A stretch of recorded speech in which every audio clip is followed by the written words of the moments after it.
Em primeiro lugar, agradecendo pela oportunidade de estarmos aqui reunidos em seu nome. Agradecendo pela presença dos bons espíritos que nos envolvem, nos assistem e da melhor forma possível tentam retirar de nós nossos miasmas, nossos fluidos deletérios, tentam nos instruir com bons pensamentos e tentam harmonizar a nossa mente para que possamos captar os ensinamentos das obras de Kardec, também das demais obras espíritas que porventura serão aqui compartilhadas esta noite.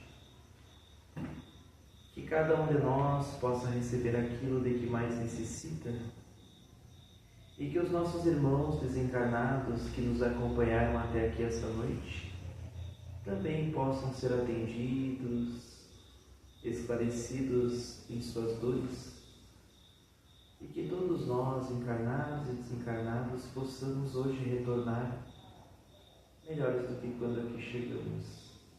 Assim seja. Esta leitura, meus irmãos, é do capítulo 13. Não saiba a vossa mão esquerda o que dá a vossa mão direita. A beneficência, item 14. Várias maneiras há de se fazer a caridade, que muitos dentre vós confundem com a esmola. Diferença grande vai, no entanto, de uma para outra. A esmola, meus amigos, é algumas vezes útil, porque dá alívio aos pobres, mas é quase sempre humilhante, tanto para o que dá como para o que a recebe.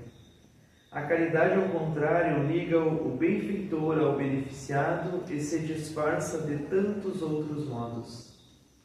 Pode-se ser caridoso mesmo com os parentes e com os amigos, sendo uns indulgentes para com os outros, perdoando-se mutuamente as fraquezas, cuidando não ferir o amor próprio de ninguém.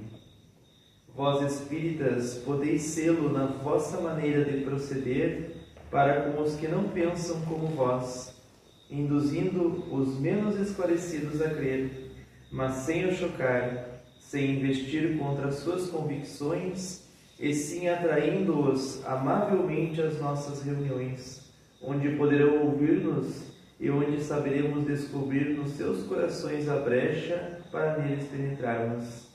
Eis aí um dos aspectos da caridade. A leitura continua, meus irmãos, mas eu acho que neste pequeno fragmento nós conseguimos compreender aqui, em se tratando da beneficência. A beneficência é toda ajuda que se faz de bom grado em relação às pessoas que nos rodeiam.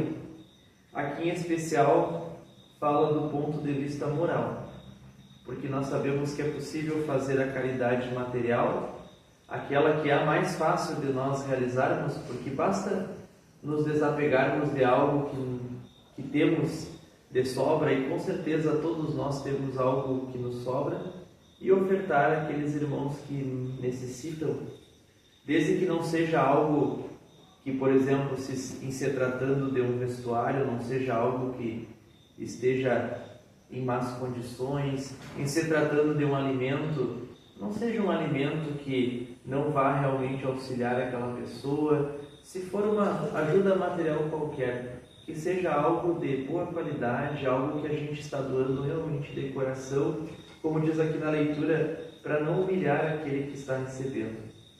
Mas a caridade verdadeira é a caridade moral.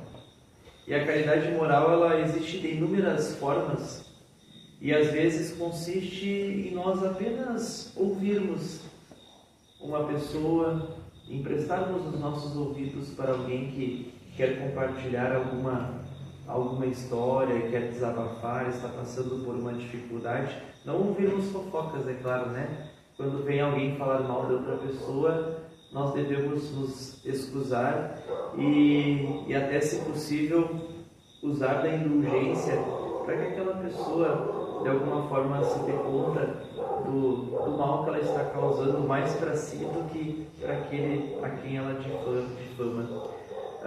Mas escutar uma pessoa, dar um conselho, uma palavra amiga, elogiar alguém, agradecer por algo que foi recebido, dar um abraço, muitas vezes um sorriso, isso tudo é caridade moral. Claro, desde que, assim como a caridade material, seja realizado de coração, né? Que não seja aquela bondade fingida, como nós temos uma outra passagem do Evangelho que fala disso.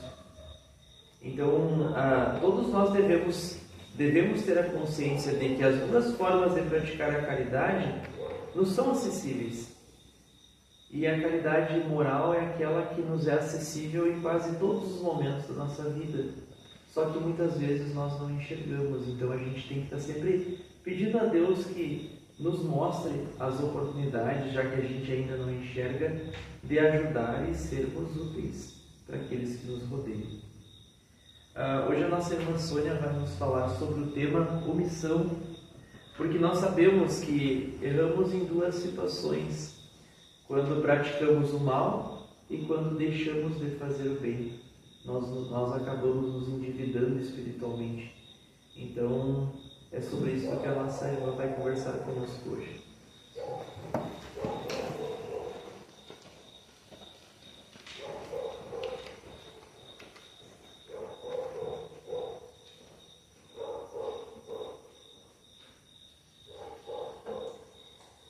Como é de costume, eu sempre gosto de escolher um tema que para mim sirva em primeiro lugar. E eu achei bem interessante esse assunto que está meio encantado, era para mim ter feito já um mês atrás. Fiquei sem voz, depois não pude fazer de novo, e daí hoje finalmente estamos aqui. A omissão, do latim omissus, deixar escapar, perder, renunciar, não falar de, quer dizer, ignorar, né? Não existe. Além de toda a bagagem, né, que tem na doutrina, nas obras espíritas,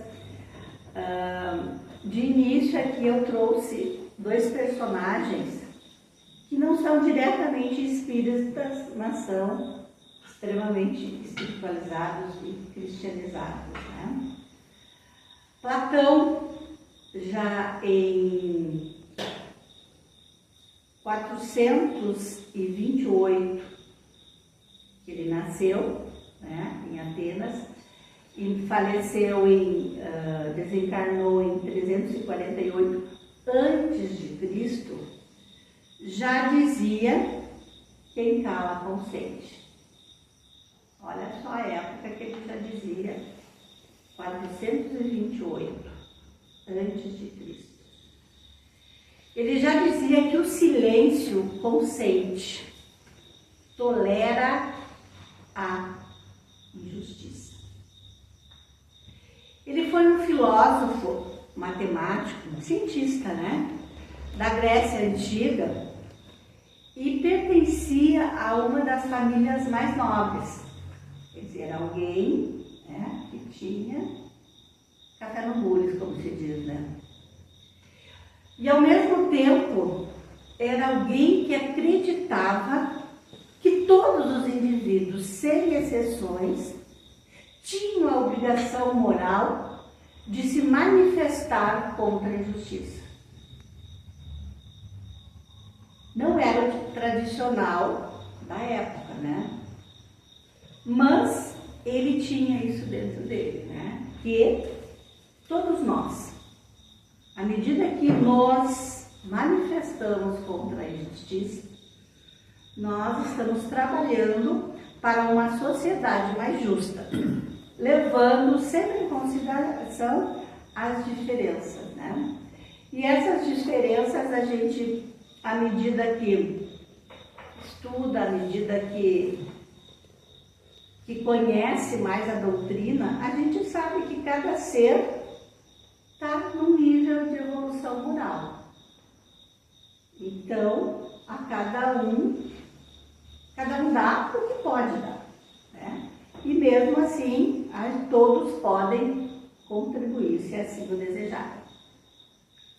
Então, achei bem interessante a gente refletir que o silêncio, como foi falado antes, né, ele tem um papel decisivo, positivamente e negativamente. Quando o silêncio é omissão, acovardamento.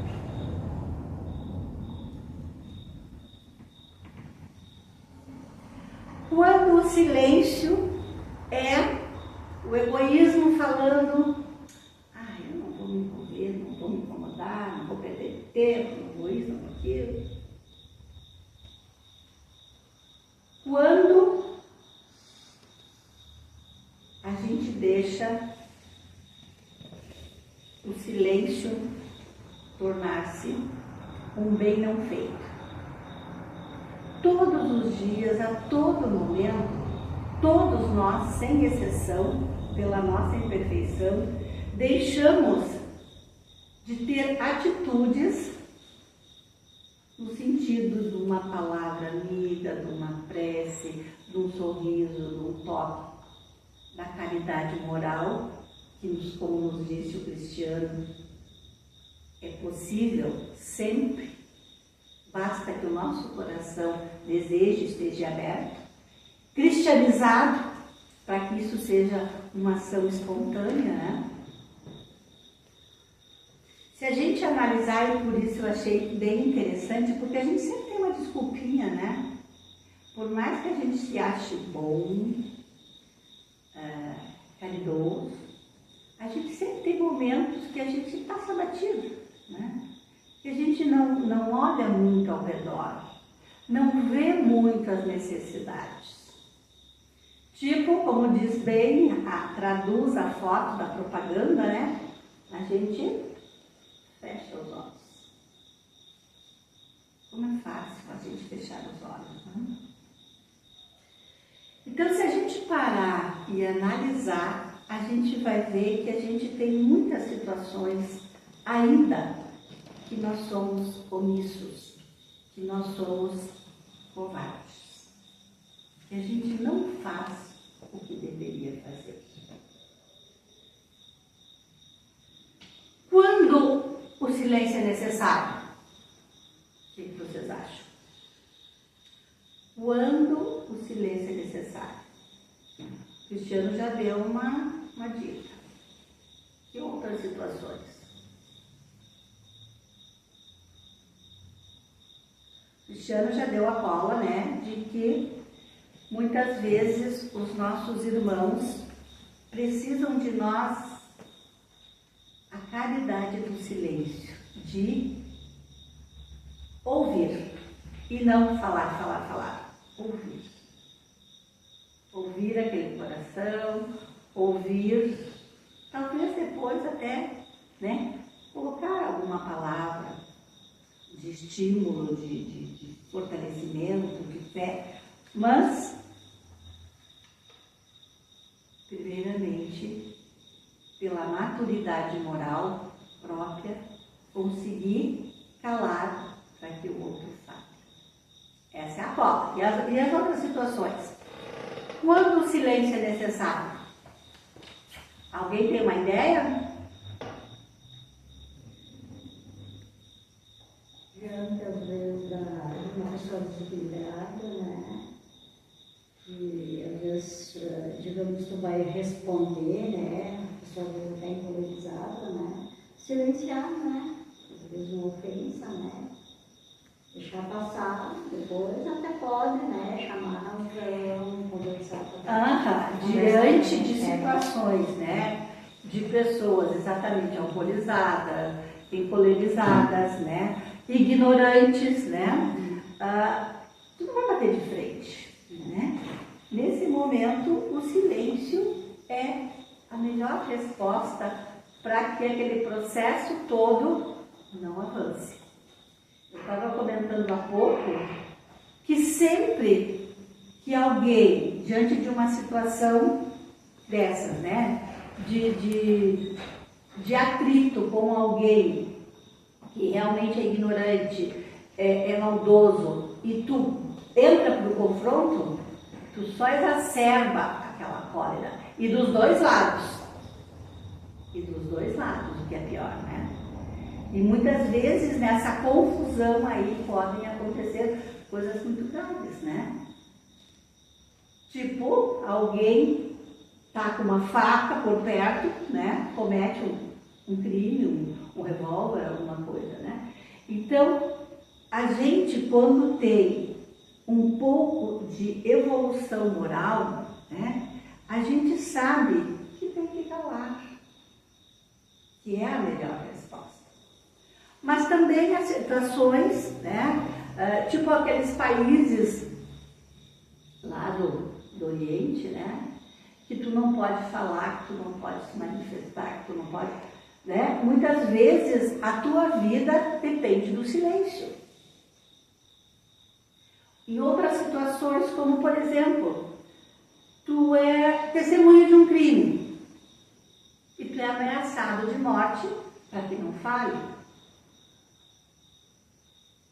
Não é um cala-consente com o crime, mas uma questão de preservar a própria vida. Então, há várias situações, né, em que o silêncio é a melhor resposta.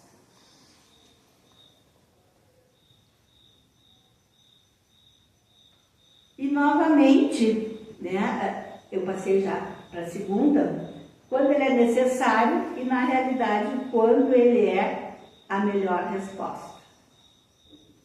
E que se fundem, né? Quando o silêncio é a melhor resposta? Exatamente quando demonstra a maturidade, a humildade, né? E, sobretudo, o poder sobre si mesmo, o poder da força interior, do controle. Porque é muito fácil quando a gente não tem essa humildade, essa força interior, entrar numa briga e fomentar a desavença. Porque nos momentos de cólera a gente ouve tanta coisa, né? Tanta coisa que magoam profundamente. Então é muito importante, à medida que a gente vai crescendo moralmente, que a gente vai tendo essa humildade, essa maturidade do senso moral, que a gente saiba silenciar. Com relação ao silêncio, há uma questão bem interessante. Qual o custo de se manifestar contra a injustiça? Antigamente, né, os nossos irmãos, ou nós mesmos que estávamos lá atrás, fomos queimados, fomos jogados para os leões comer, queimadas, né? Quantas atrocidades a gente sofreu lá no passado. Hoje, quando a gente se manifesta, a gente pode discordar de algumas coisas, até brigar, né? Como, por exemplo, as políticas, né? Um fala uma coisa, o outro não aceita, ficam de bico, brigam. Um exemplo, né? Mas, a princípio, não passa disso, em geral, né? Houve épocas que se matavam, né? Algumas situações ainda acontecem, lamentavelmente. Mas, à medida que o tempo foi passando, hoje, na realidade, o custo para nós de se manifestar positivamente contra, aqui em questão, a injustiça, é bem menor. Então, depende basicamente de nós. Uma questão que realmente eu achei muito interessante, que muitas vezes a gente não pensa e nem tem noção, como o silêncio afeta nosso interior, nossa autoestima e nossas competências. Vocês acham que afeta? Que a omissão e o silêncio afetam o nosso eu? Vi uma carinha de sim. Alguém acha que não? Eu acho que sim, porque se eu me meter perante uma injustiça contra o ser humano, eu também faço parte do opressor. Como? Deu já a dica, né? Sempre que a gente fizer isso, como disse o Carlinhos, né? Sempre que a gente não agir no momento adequado, com certeza, mesmo sem ter noção, achando que está fazendo o melhor, não vou me envolver, não vou brigar, não vou isso, não vou aquilo, vou ficar numa boa, né? Não é assim. Não é tão boa assim. Um exemplo bem interessante e que com certeza a gente conhece inúmeros casos iguais, próximo à nossa vivência. Numa das palestras do Rossando, ele falando sobre o silêncio, sobre a omissão, ele conta de um aluno dele que participava de um grupo Aprendendo a Perdoar, era um grupo que ele coordenava. E esse rapaz, ele saiu de casa, basicamente assim, foi escorraçado de casa, porque na família, que era composta pelo pai, extremamente autoritário, né? Ruim, realmente, exclusivo, uma pessoa rude, e que era extremamente mal com a esposa, né? E ele era o único que discordava, que não aceitava que o pai fizesse tudo o que fazia. Os outros dois irmãos e as outras duas irmãs se calavam, assim como a esposa também se calava. E porque eles temiam o pai, né? A esposa temia o marido, então eles ficavam em silêncio. E ele não aceitava aquilo. E por não aceitar, ele acabou sendo expulso de casa, porque o pai não aceitava a conduta dele, né? E os demais da família, entre aspas, né, consentiam com a atitude do pai. Ele, nesse grupo, ele tratava das suas questões de mágoa, né, porque com certeza ver a família naquele processo, né, fechado, deprimente, depressivo, vendo a mãe e as próprias irmãs e os próprios irmãos a longo prazo, né, com problemas em função dessa brutalidade, dessa falta de amor, de respeito na família, gerava nele também uma mágoa.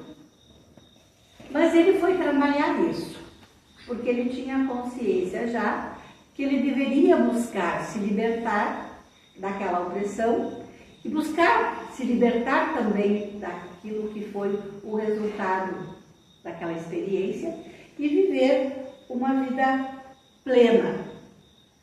Ao contrário, as irmãs, os irmãos, não. Seguiram, né, na realidade, não entendendo muito toda aquela situação, odiando o pai, se odiando também lá internamente por não ter forças para lutar e desenvolvendo um processo de doença. E se a gente pensar bem, isso se repete muitas vezes. As filhas cresceram, os filhos cresceram, se casaram e, pela postura que tinham, acabaram tanto os irmãos como as irmãs casando com maridos e esposas do mesmo tipo do pai, opressores. Como diz, esposos tóxicos e esposas tóxicas. Isso tudo vai se alimentando automaticamente. Se repete o modelo. E a longo prazo isso gera problemas gravíssimos de depressão, de falta de autoestima, de sentimento de desmerecimento. Quer dizer, as pessoas envolvidas ficam presas àquela coisa negativa, aquela coisa que aprisiona. E se a gente observar bem, a gente vê isso bastante, né? A gente vê isso bastante.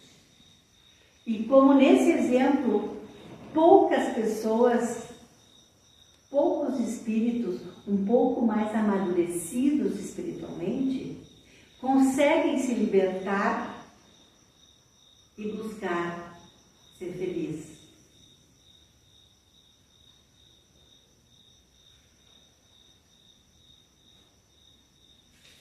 Deixa eu ver o que tem mais aqui.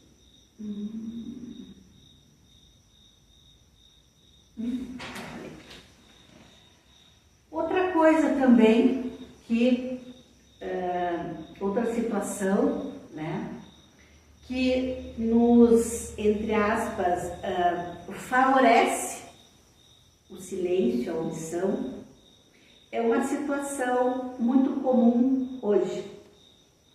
Nós vivemos no piloto automático. A gente diz, eu sou uma que já disse inúmeras vezes, não, vou parar, vou diminuir, vou parar, vou diminuir.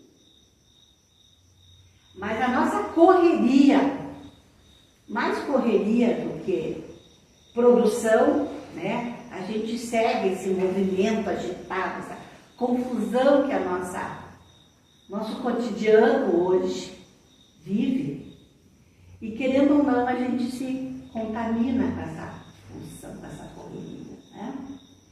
Então, o piloto automático hoje é uma coisa muito doida, né?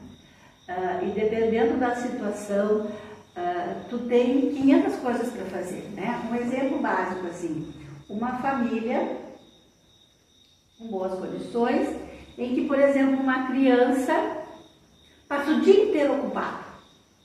Tem aula de balé, tem aula disso, tem aula daquilo, aula de inglês, aula de fulano, né? Tá sempre coisa, leva para cá, leva para essa aula, leva para o outro, leva para a escola, leva para cá. Tem que fazer isso, tem que fazer correria, correria, correria, correria, né? E muitas vezes a gente não para estar junto, a gente não para conversar, a gente não para a não ser quando chega exausto e ouve, né? Não podia falar assim, correria de novo. Então, eu achei também muito interessante esse aspecto. Em geral, a gente não para para pensar. Do livro de Petra Chaves, Escuta Teu Silêncio. É bem interessante. No último capítulo, ela traz uma fala de Rubens Alves que diz: não silêncio de fora. É preciso o silêncio de dentro, interior. É preciso que a gente pare e se desligue do piloto automático. Desligue ele.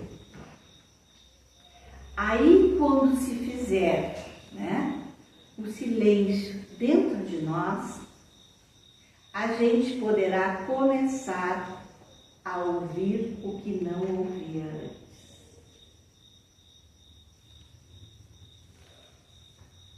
Se a gente não ouve o nosso eu interior, se a gente não ouve o nosso anjo da guarda,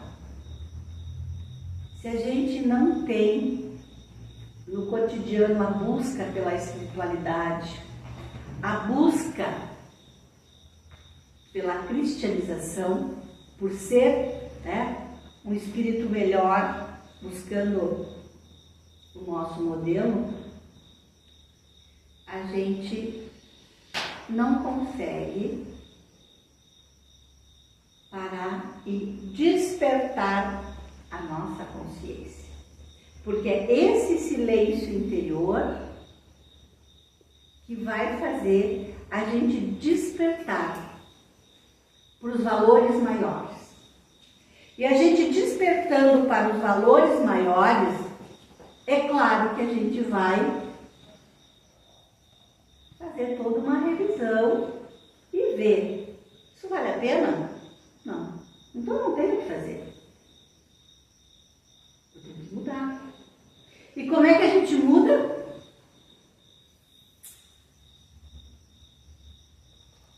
Como é que a gente muda? Quando não reagimos, silenciamos diante do mal e da injustiça, vamos adoecendo pouco a pouco. E assim também adoece a nossa sociedade, física e moralmente. Vocês acham que a nossa sociedade está doente?